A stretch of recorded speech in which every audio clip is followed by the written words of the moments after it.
సహోదరులారా, ఒక bank manager గారి దగ్గరికి హౌస్ లోన్ అప్లికేషన్ ఒకటి వస్తుంది. దానికి లోన్ కావాలి ఇట్లా అని. సరే, ఆయన చూస్తాడు. పెట్టిన పర్సన్ యొక్క సిబిల్ స్కోర్ అవన్నీ చాలా బాగుంటాయి. అతను అంతకుముందు ఒక 2 ఇళ్ళు కట్టినట్లుగా, కొన్నట్లుగా, వీళ్ళ బ్యాంకు నుంచి లోన్ తీసుకొని చాలా ఎర్లీగా తీర్చేసినట్లుగా అట్లా కూడా బాగుంటుంది అతని యొక్క రెప్యుటేషన్ కానీ ఇది కానీ. అయితే సోర్సెస్ ఆఫ్ ఇన్కమ్ ఏమీ కనపట్టలేదు ఆయన. ఎలా కడతాడు ఏంటి అనేది అర్థం కాల. బయట ఆ వ్యక్తి వెయిట్ చేస్తూ ఉంటాడు. మెల్లగా ఇంకా ఆ వ్యక్తి 4-5 సార్లు పైకి లేచి ఆ మేనేజర్ గారికి గ్లాసెస్లో నుంచి చూస్తుంటాడు. మేనేజర్ గారు కూడా గమనిస్తుంటాడు, ఇతనికి ఎలా ఇవ్వాలి, సివిల్ స్కోర్స్ అన్నీ బాగానే ఉన్నాయి, పెడుతున్నటువంటి షూరిటీలు బాగానే ఉన్నాయి మరి అని అతను మేనేజర్ గారు వెయిట్ చేస్తుంటే అటెండర్ లోపలికి వచ్చి, సార్ ఆయన వెళ్ళిపోతానంటున్నారు సార్, పనికి టైం అయిందంట, మీరు ఒకసారి మాట్లాడతారని వెయిట్ చేస్తున్నాడంటే మేనేజర్ గారు లోపల పిలుస్తారు. పిలిచి కూర్చోండి, ఏం చేస్తుంటారు అసలు మీరు అంటే, ఏదో టైం అయిపోతుంది వెళ్ళాలన్నారంట అని అతన్ని అడిగితే అతను చెప్పిన సమాధానం చాలా ఆశ్చర్యంగా ఉంటుంది. ఏంటి అని కానీ మనం చూసినట్లయితే, సార్ టైం 3 అయిపోతుంది సాయంకాలం, నేను ప్రతిరోజు 3 గంటలకల్లా బజ్జీలు బండి పెట్టుకోవాలి, నేను బజ్జీలు వేసుకుంటాను సార్ రోడ్డు పక్కన, నేను మా ఆవిడ మా పిల్లలు మేము బజ్జీల దగ్గరే ఉంటాం, సాయంకాలం 3 నుంచి రాత్రి 7:30-8 వరకు మేము బజ్జీలు వేసుకుంటాం 5 గంటలు, ఇక అదే సార్ మాకు మా యొక్క వ్యాపారం అదే ఇదని చెప్పి. మేనేజర్ గారు కొంచెం ఆశ్చర్యపోతారు, ఇదేంటి ఇట్లాగా బజ్జీల బండి ఏంటి, మీ ఆదాయం ఎంత ఉంటుంది, ఇన్కమ్ ఏంటంటే ఆయన పెద్దగా చెప్పడు. సరే అని చెప్పి మేనేజర్ గారు మొత్తానికి లోన్ అది ఆయనకి శాంక్షన్ చేసి, అసలు ఒకరోజు బజ్జీల దగ్గరికి వెళ్దాం ఎక్కడ ఏంటి అని కనుక్కోటానికి వెళ్తే ఆ బజ్జీల బండి దగ్గర చాలా రష్గా ఉంటుంది. ఒక పొట్లం తెచ్చుకోవటానికి సుమారు 1/4 గంట 20 నిమిషాలు పడుతుంటుంది. పచ్చిమిరకాయ బజ్జీలు, అరటికాయ బజ్జీలు, వడ, పునుగు, ఈ 4 రకాలు ఉంటాయి వాళ్ళ దగ్గర. వాళ్ళు అలా వాళ్ళ యొక్క పరిస్థితి కానీ, ఆ బండి కానీ, చుట్టుపక్కల అక్కడ పెట్టినటువంటి ఆ చెత్త కానీ ఇది కానీ చూస్తే ఎవరో కూడాను వీళ్ళకి 4-5 ఇళ్ళు ఉన్నాయని అనుకోరు. అట్లా ఉంటారు. అంటే బాగా మురికి అయిపోయిన బట్టలు, ఆయిల్ కొట్టుకుపోయిన బట్టలు ఇట్లా ఇంకా ఎడతెరిపి లేకుండా కడుతూనే కడుతూనే కడుతూనే పెడుతూనే పార్సిల్ కట్టి పెడుతూనే ఇట్లా 2 పొయ్యిలు పెట్టి ఇవన్నీ ఇట్లా చేస్తూ ఉంటారు. సహోదరులారా, సహజంగా ఎవరైనా ఏమనుకుంటారంటే బజ్జీలు అమ్ముకునేవాడు అనుకుంటారు. అలా అనుకునేవాళ్ళు చాలామంది అద్దెళ్లలో ఉంటారు. అతనికి 5-6 ఇళ్ళు ఉంటాయి. మనకు కొన్ని విషయాలు గమనిస్తాం కానీ అర్థం కావు అంతే. ఏంటి అతని పొజిషన్ అని గమనిస్తే, నిబద్ధతతో ప్రతిరోజు ఈ టైం నుంచి ఈ టైం వరకు సర్టెన్ ఇంత పిండి మాత్రమే కలుపుకొని అంత అమ్ముకొని వ్యాపారం వెళ్ళిపోతాడు. క్వాలిటీ తగ్గలేదు, టైం తగ్గలేదు, ఏది మారలేదు. అతనికి అటుపక్క ఇటుపక్క ఉన్న పెద్ద పెద్ద కొట్లు చాలా మారిపోతుంటాయి. ఒకసారి ఒక షాప్ పెడుతుంటారు, వెళ్ళిపోతుంటారు, ఇంకో షాప్ పెడతారు, వాళ్ళు వెళ్ళిపోతుంటారు. ఎదురుగుండా ఉన్న పెద్ద పెద్ద కొట్లు వాళ్ళందరూ మారిపోతుంటారు కానీ వ్యాపారాలు సాక ఇతను చిన్న వ్యాపారం, చెట్టు కింద వ్యాపారం ఇతను ఎప్పుడు సాగుతూనే ఉంటుంది. మనం అనుకునేటట్లుగా ఉండదు. కొన్నిసార్లు మనం చూసేది ఒకటి ఉంటుంది, వెనకాల ఇంకొకటి ఉంటుంది. అట్లాగే దేవుడు కూడా మనల్ని నెమ్మది కలిగి జీవించమని, ధనవంతులుగా ఉండి దరిద్రులైన వారు గలరు, దరిద్రులుగా కనిపిస్తూ ధనవంతులు గలవారు గలరని పరలోక మర్మాలను మనకు తెలియజేసిన మన ప్రభు రక్షకుడైన యేసుక్రీస్తు వారి గణనామందు తండ్రి అయిన దేవునికి స్తుతులు, స్తోత్రాలు, వందనాలు, కృతజ్ఞతాస్తుతులు చెల్లిస్తున్నాను. ఆయన ఘనమైన నామాన్ని బట్టి భూమి మీద విస్తరిస్తూ వర్ధిల్లుతున్న మీకు కూడా క్రీస్తు వారి పుణ్యనామంలో శుభములు, వందనములు తెలియజేసుకుంటున్నాను. సహోదరులారా, స్నేహితులారా, మీరందరూ క్షేమంగా ఉన్నారు కదా. మరొక రోజు మీతో కలిసి దేవుని వాక్యం ధ్యానం చేయడానికి ప్రభువు మనకిచ్చిన కృపను బట్టి ప్రభువునందు ఆనందిస్తూ స్తుతిస్తూ నేటి వాక్య ధ్యానాన్ని సామెతల గ్రంథము 11వ అధ్యాయము 2వ వాక్యం నుండి ధ్యానం చేస్తాం. సామెతల గ్రంథము 11వ అధ్యాయము 2వ వాక్యం. అహంకారం వెంబడి అవమానం వచ్చును, వినయము గలవారి యొద్ద జ్ఞానం ఉన్నది. మరొకసారి చదువుతాను. అహంకారం వెంబడి అవమానం వచ్చును, వినయము గల వారి వద్ద జ్ఞానం ఉన్నది. సహోదరులారా, మరి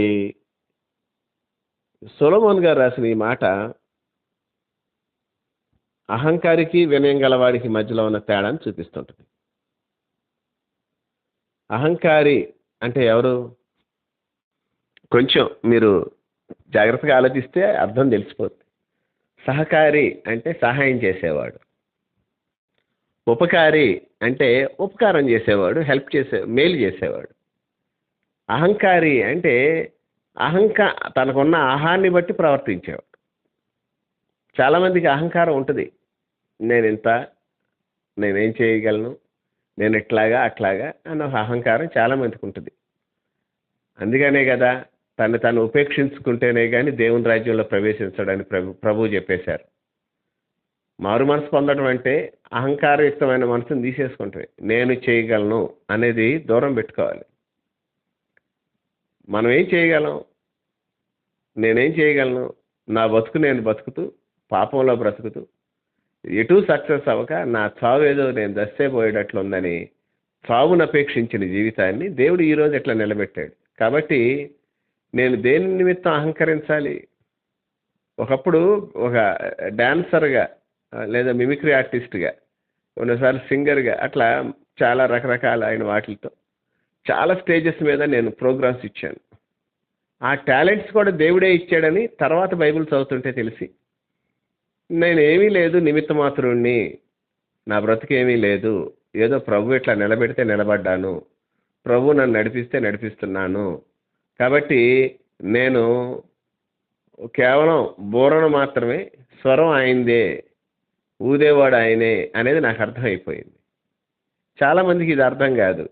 ఒక ప్రణాళిక, ఒక ప్లాను, దీని ప్రకారం వెళుతూ ఉంటారు. వాళ్ళు పెద్దగా సక్సెస్ అవ్వలేరు. ఎందుకు అవ్వలేరంటే, సహోదరులారా, దేవుని జ్ఞానాన్ని పక్కన పెట్టి మనుషుల జ్ఞానాన్ని వీళ్ళు వెంబడిస్తారు. అసెస్మెంట్స్ చేస్తుంటారు. ఇట్లా చేస్తే అట్లా చేయొచ్చు, ఇట్లా చేస్తే. అన్నిసార్లు సక్సెస్ అవ్వరు. ఒకసారి ఫెయిల్ అయినా ఫెయిల్యూర్ కూడా ఏదో రీజన్ చెప్పుకుంటూ ఉంటారు. ఇట్లా చేయబట్టి ఇట్లా కాదు, కానీ ఇది ఇలా జరగకపోబట్టి నా తప్పేం లేదు అన్నట్లు చెప్తుంటారు. చాలాసార్లు తొందరపడి నిర్ణయాలు తీసుకుంటాం.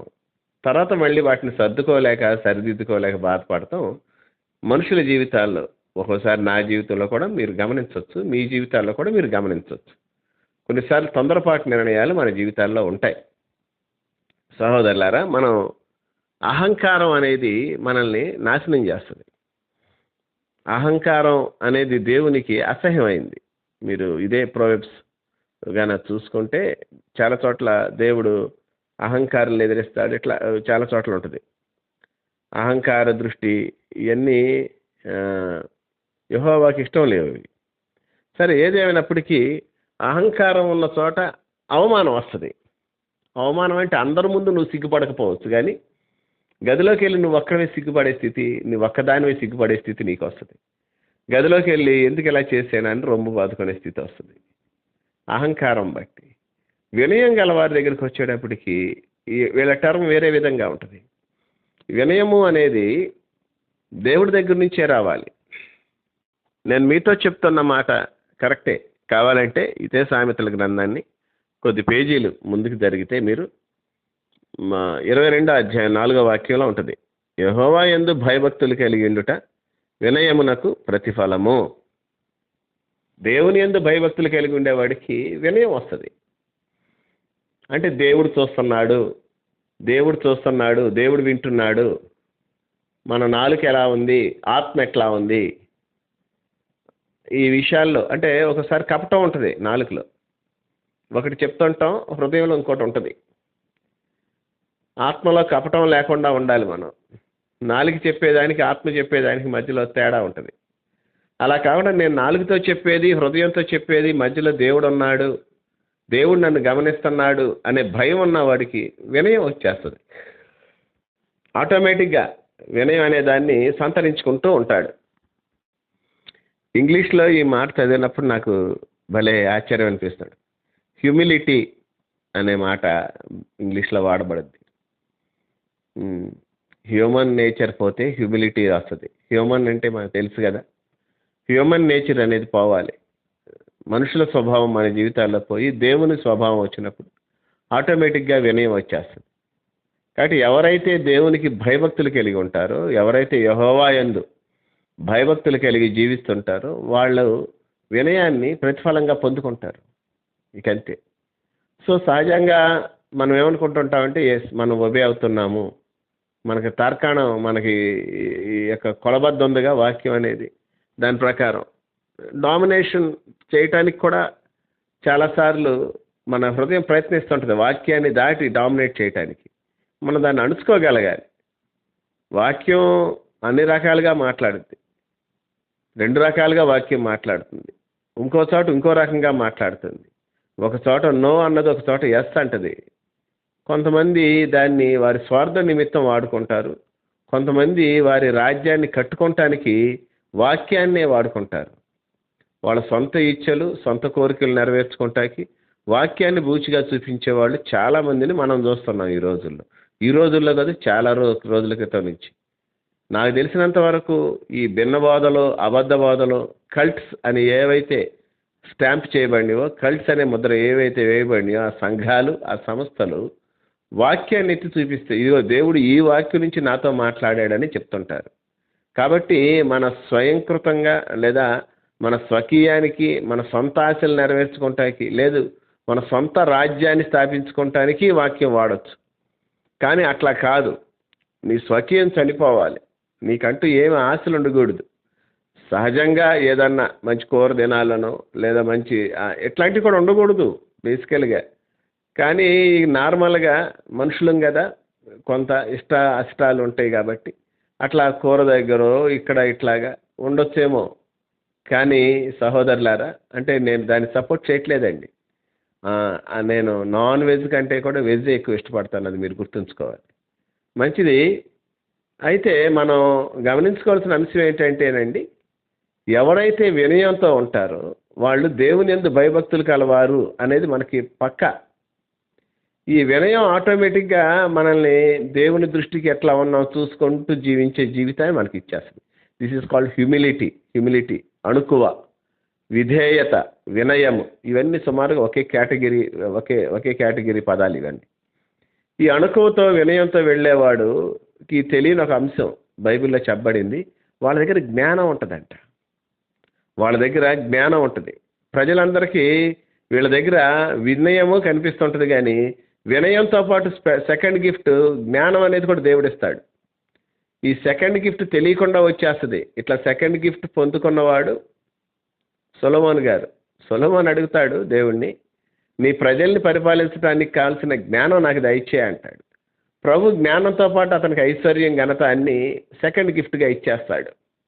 కాబట్టి సెకండ్ గిఫ్ట్ పొందుకున్నవాడు మనకు తెలియకుండా ఉండే రెండో గిఫ్ట్ గురించి మాట్లాడుతున్నాడు. నువ్వు ఎప్పుడైతే దేవుని యందు వినయం కలిగి ఉంటావో నీకు తెలియకుండా జ్ఞానము అనే ఒక ట్రెజర్, ఒక ఆస్తి, ఒక నిధి, జ్ఞానం అనే ఒక నిధి నీ జీవితంలో ఉంటుంది. కాబట్టి వినయం ఉన్న చోట అది ఫ్లారిష్ అవుతూ ఉంటుంది, వికసిస్తుంటుంది, వర్ధిల్లుతుంటుంది, ఫలభరితంగా మారిపోతుంది.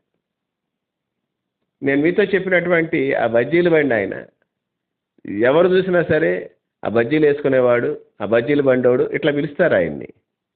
చాలా దగ్గరగా వెళ్ళిన వాళ్ళకే వాళ్ళ జీవితం తెలుసు. వాళ్ళు ఎన్ని సర్దుకొని ఆ బండిని మూసుకొని ఆ టార్పాలతో అటన్నిటిని కట్టేసుకొని బయలుదేరి ఇంటికి వెళ్ళిన తర్వాత వాళ్ళు వెళ్ళే ఇల్లు వాళ్ళదేనని, అంత పెద్ద ఇల్లు వాళ్ళకు ఉందని ఎవరికీ తెలియదు. కాబట్టి వినయంగా ఉండేవాడి దగ్గర జ్ఞానం ఉంటుంది. అహంకారంగా ఉన్నవాడు, నేను చెప్పాను కదా అటుపక్క ఇటుపక్క కొట్లు చాలామంది పెట్టిన వాళ్ళు తీసేశారని, అట్లా వాళ్ళు పోతూ ఉంటారు. కానీ దేవుని యందు భయభక్తులు కలిగిన వాడు, అహంకారం లేనివాడు దేవునితోనే ఉంటాడు. ఆయన మనల్ని ఎన్నడూ విడువడు, ఎడబాయుడు. ప్రతి దినము నీకు ఎబినేజర్గా తోడై ఉంటాడు. ప్రార్థన చేసుకుందాం. మహాపరిశుద్ధుడు అయిన తండ్రి, ప్రేమ నమ్మకములు గలవాడా, మీకే వందనాలు, స్తోత్రాలు, కృతజ్ఞతాస్తుతులు చెల్లిస్తున్నాను. మమ్మల్ని ప్రేమించి దీవించి మా జీవితాల నేటి వరకు నువ్వు ఇచ్చిన నెమ్మదిని బట్టి, క్షేమాన్ని బట్టి, కనికరాన్ని బట్టి నీకు స్తోత్రం. అయ్యా, వినయం గలవారి దగ్గర మీరు ఉంటున్నారని, వినయ మనసు గలవారిని, దేన మనసు గలవారిని నువ్వు దీవిస్తావని, నడిపిస్తావని మీరు మాతో పలుమార్లు మాట్లాడారు. మా జీవితాల్లో అది తక్కువైంది, కొరువైంది. దయతో మమ్మల్ని క్షమించు. నీ కృప చొప్పున మమ్మల్ని అంగీకరించు. నీ క్షేమస్థితికి మమ్మల్ని అప్పగించుకుంటున్నాం ప్రభు. మా మీద నీ కటాక్షం ఉన్నవ్వండి. ప్రభువా, మీ దీవెనలు మా మీద కుమ్మరించు. అయ్యా, మేము జీవించే జీవితం మాదిగా ఉండకూడదు, మా సొంతదిగా ఉండకూడదు ప్రభువా. మమ్మల్ని కనికరించు. మాది అనేది తీసివేయండి, మీది అనే దాన్ని ఇంపార్ట్ చేయండి. వినయంగా ఉండటానికి కారణం అక్కడే మొదలవుద్ది. దాని ద్వారా వచ్చే జ్ఞానంతో మేము సంచరించడం నేర్పించు. మాకు తోడైండు నాయనా. నేను అల్పుణ్ణి, అయోగ్యుడిని, బుద్ధిహీనుడిని అయ్యా, స్థిరబుద్ధి లేని వాడిని, అజ్ఞాన్ని. నేను వినయం సంతరించుకొని వినయానికి పునాదిగా జ్ఞానాన్ని కూడా తెచ్చుకుంటా కృప చూపించమని అటు ఉన్న స్థితికి మమ్మల్ని అప్పగించుకుంటూ ఘనత, మహిమ, ప్రభావములు యుగయుగములు మీకు ఆరోపిస్తూ మా ప్రభువును రక్షకుడైన యేసుక్రీస్తు వారి పుణ్యనామమున కృతజ్ఞతాస్తుతులు చెల్లించి వేడి బ్రతమాలు కొంచున్నాము తండ్రి. Amen, amen, amen.